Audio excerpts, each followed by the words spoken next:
Hello everyone. நம்ம எல்லாருக்குமே கிராமர்ல நிறைய டவுட்ஸ் வரும். நம்ம பேசுறதுல கரெக்டா சொல்றோமா, இந்த வேர்டு இந்த இடத்துல வரலாமா இல்ல வரக்கூடாதா அப்படின்னு தெரியாம நம்ம நிறைய வார்த்தைகள் நிறைய மாத்தி பேசியிருப்போம். பட் அந்த மாதிரி ஒரு சின்ன கிராமர் டிப்ஸ் தான் இப்ப நான் சொல்ல போறேன். ஸோ ஏஆர்இ ஆர் அப்படின்னு நம்ம சொல்லுவோம். அந்த ஆரை நம்ம எப்படி யூஸ் பண்ணணும், எந்த இடத்துல யூஸ் பண்ணணும் அப்படிங்கிற கான்செப்ட்ஸ் தான் இப்ப நான் உங்களுக்கு சொல்ல போறேன். ஸோ நிறைய பேர் வந்து ஆர் யூ அப்படின்னு சொல்லி கொஷின் கேட்குறாங்க. நிறைய பேர் வந்து டூ யூன்னு கேட்க வேண்டிய இடத்துல, which means do you believe அப்படின்னு கேட்குற இடத்துல ஆர் யூ பிலீவ் அப்படின்னு கேட்டா அது வந்து ஒரு ப்ராப்பரான சென்டென்ஸ் கிடையாது. ஸோ அதை எப்படி நம்ம யூஸ் பண்ணணும் அப்படிங்கறத நான் இப்போ உங்களுக்கு ஷேர் பண்ணி சொல்றேன்.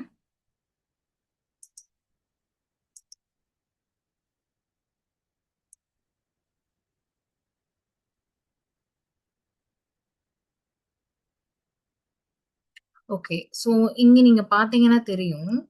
இப்போ வந்து இந்த இடத்துல பி வேர்ப்ஸ் அப்படின்னு கொடுத்துருக்கேன். ஸோ பி வேர்ப்ஸ் அப்படின்னா என்னன்னா, பி அப்படின்னாலே இரு அப்படிங்கிற தமிழ் மீனிங் தான் நமக்கு தெரியும். விச் மீன்ஸ் நம்ம வந்து ஒரு இடத்துல ஒருத்தவங்கள்ட்ட சொல்றோம், நீ வந்து அமைதியா இரு, பி காம், நீ பொலைட்டா இரு, பி பொலைட், நீ வந்து ரொம்ப எனர்ஜெட்டிக்கா இருக்கணும், ஸோ பி எனர்ஜெட்டிக் அப்படின்னு நம்ம சொல்லுவோம். ஸோ இரு அப்படிங்கிற மீனிங்கை தான் இந்த பி அப்படிங்கிறது தருது. அப்படி பார்க்கும்போது அந்த பி வேர்ப்ஸை நீ இருன்னு சொல்ற இடத்துல பீன்னு நம்ம யூஸ் பண்ணி ஈஸியா சொல்லிடுறோம். அதே நான் அப்படி இருக்கேன், அவ அப்படி இருக்கா, அவங்கெல்லாம் அப்படி இருக்காங்க அப்படின்னு சொல்ற இடத்துல நம்ம வந்து ஆம், இஸ், ஆர் இந்த இதை யூஸ் பண்றோம். ஸோ இவங்கெல்லாம் யாரு அப்படின்னா பி வேர்ப்ஸ். பி வேர்ப்ஸோட ஃபார்ம் தான். ஸோ இதெல்லாம் நம்ம ஹெல்பிங் வேர்ப் அப்படின்னு சொல்லுவோம். அதே இவங்க எல்லாருமே வந்து ப்ரெசன்ட் டென்ஸ்ல நம்ம யூஸ் பண்ற வேர்ட்ஸ். ஸோ அதே நம்ம பாஸ்ட் டென்ஸ்ல யூஸ் பண்றோம்னா வாஸ், வேர் அப்படின்னு யூஸ் பண்ணுவோம். ஸோ இந்த இடத்துல ஆம் எங்க வரும் அப்படின்னா ஐ ஆம் அ டாக்டர். ஸோ நான் டாக்டரா இருக்கேன் அப்படின்னு நம்ம யூஸ் பண்றோம். அதே மாதிரி he is a teacher, she is a teacher, it is an animal, so it is a toy. So அந்த மாதிரி நம்ம சொல்லும்போது நம்ம வந்து it, he she it use பண்றோம். ஸோ இஸ் அப்படிங்கிறதுக்கு முன்னாடி he she it வந்தாலோ இல்ல ஒரு நேம் வந்தாலோ நம்ம இஸ் யூஸ் பண்ணுவோம். அதே மாதிரி யூ, வி, தே. ஸோ யூங்கிறது நம்ம சிங்குலர்லயும் யூஸ் பண்ணுவோம். அதாவது ஒரே ஒரு நபரை நம்ம ஆப்போசிட்ல இருந்தாலும் நம்ம யூன்னு தான் சொல்லுவோம். அதே மாதிரி நிறைய பேர் இருந்தாலும் யூ அப்படின்னு தான் நம்ம சொல்லுவோம். So you is common for singular and plural.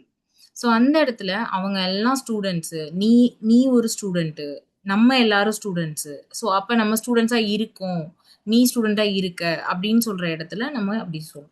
So இரு, இருக்கும், இருக்கேன் அப்படிங்கிற இடத்துல நம்ம வந்து ஆம், இஸ், ஆரை யூஸ் பண்ற மாதிரி சேம் நம்ம வந்து ப்ரெசன்ட் கண்டினியூஸ்ல யூஸ் பண்றோம். ப்ரெசன்ட் கண்டினியூஸ் அப்படிங்கிறது நம்ம ப்ரெசன்ட்ல ஒரு வேலையை நம்ம செய்கிறோம், அதை ஒரு ஸ்பெசிஃபிக் பீரியட் மட்டும் செய்கிறோம். ஃபார் எக்ஸாம்பிள், இப்போ நான் வந்து உங்களுக்கு எக்ஸ்பிளைன் பண்ண ஆரம்பிச்சு கொஞ்ச நேரம் ஆகுது அண்ட் இன்னும் கொஞ்ச நேரத்தில் நான் எக்ஸ்பிளைன் பண்ணி முடிச்சிருவேன்.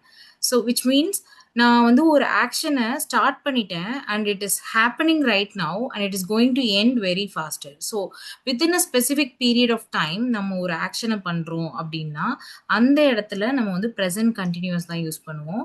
ஸோ அப்போ வந்து I am practising, I am practising for very short time, I am practising for short like half an hour அப்படின்னு நம்ம சொல்லலாம். ஸோ அதே மாதிரி ஹீ, ஷீ, இட் அல்லது நேமோட நம்ம இப்போ ஒரு வேர்டை நம்ம யூஸ் பண்றோம். ஸோ அந்த இடத்துல நம்ம ஐஎன்ஜி சேர்த்து நம்ம வேர்போட ஐஎன்ஜி சேர்க்கும்போது அந்த வேர்டு வந்து நம்ம ப்ரெசன்ட் கண்டினியூஸ்ல நம்ம சொல்ற மாதிரி இருக்கு. So guiding, she is guiding, he is guiding அப்படின்னு சொல்ற இடத்துல. ஸோ அதே இந்த கைடிங்கிற வேர்டை நான் எனக்கு யூஸ் பண்றேன் அப்படின்னா ஐ ஆம் கைடிங் அப்படின்னு நான் சொல்லணும். ஸோ ஐக்கு பக்கத்துல ஆம் வரணும். ஐ இஸ் கைடிங் அப்படிங்கிறது ராங். ஸோ யூஸ்வலாகவே நம்ம சில மிஸ்டேக்ஸ் நமக்கே தெரியும். நம்ம சொல்லும்போது இது ஏதோ ஆக்வர்டாக இருக்குது, நம்ம ஏதோ தப்பாக பண்ணுறோம் அப்படிங்கிறது நமக்கே தெரியும். பட் அது இல்லாமல் நம்ம சில இடத்துல தப்பு பண்ணும்போது இந்த மாதிரி ரூல்ஸ் நமக்கு தெரிஞ்சுது அப்படின்னா டெஃபினட்டாக நம்ம கரெக்டாக பண்ணுவோம். ஸோ யூ, வி, தே அப்படின்னு சொல்கிற இடத்துல ஆர் பிளேயிங் அப்படின்னு சொல்லலாம். ஓகேவா? ஸோ இதே நம்ம வந்து ஒரு கொஸ்டினாக கேட்குறோம். ஃபார் எக்ஸாம்பிள், ஆம் ஐ எ டாக்டர்? ஸோ இந்த சென்டென்ஸ்க்கு நான் வந்து ஒரு கொஸ்டின் சென்டென்ஸ் ஃப்ரேம் பண்ணுறேன் அப்படின்னா ஐ ஆம் அ டாக்டர். அதையே நான் கொஸ்டின்ல ஆம் ஐ எ டாக்டர் அப்படின்னு சொல்லலாம். அதே இந்த செகண்ட் சென்டென்ஸ்ல ஹீ இஸ் அ டீச்சர் அப்படின்னு சொல்ற இடத்துல இஸ் ஹீ அ டீச்சர் அப்படின்னு சொல்லலாம். அதே இந்த தேர்ட் ஃபார்ம்ல you are you are students, you are a student அப்படின்னு நான் சொல்லும்போது, ஆர் யூ அ ஸ்டூடெண்ட், நீ ஸ்டூடெண்டா அப்படின்னு, நீ ஸ்டூடெண்டா இருக்கியா அப்படிங்கிற மீனிங் தான் அது தரும். ஸோ இந்த ஆர், இஸ், ஆம், இது வந்து இந்த 2 யூசேஜ்ல நம்ம வந்து இருக்கு அப்படிங்கறத தான் நான் இந்த வீடியோல உங்களுக்கு எக்ஸ்பிளைன் பண்ணிருக்கேன். ஸோ இது மாதிரி உங்களுக்கு வேற ஏதாவது கிராமர் ரிலேட்டடான டவுட்ஸ் இருக்கு அப்படின்னா என்னோட பேஜை ஃபாலோ பண்ணிக்கோங்க. ஸோ லைக் பண்ணுங்க, ஷேர் பண்ணுங்க. இதுல வேற ஏதாவது டவுட்ஸ் இருந்துச்சுன்னா கமெண்ட் பண்ணுங்க. அண்ட் இந்த வாஸ் வேர் பத்தின டீட்டெயில்ஸோ இல்ல வந்து இது இல்லாம வேற ஏதாவது கிராமர் கான்செப்ட் டென்ஸ்ல ஏதாவது டவுட்ஸ் இருக்கு அப்படின்னாலும் எனக்கு கமெண்ட் பண்ணுங்க. நம்ம டெஃபினட்டா அதை பத்தி டிஸ்கஸ் பண்ணலாம்.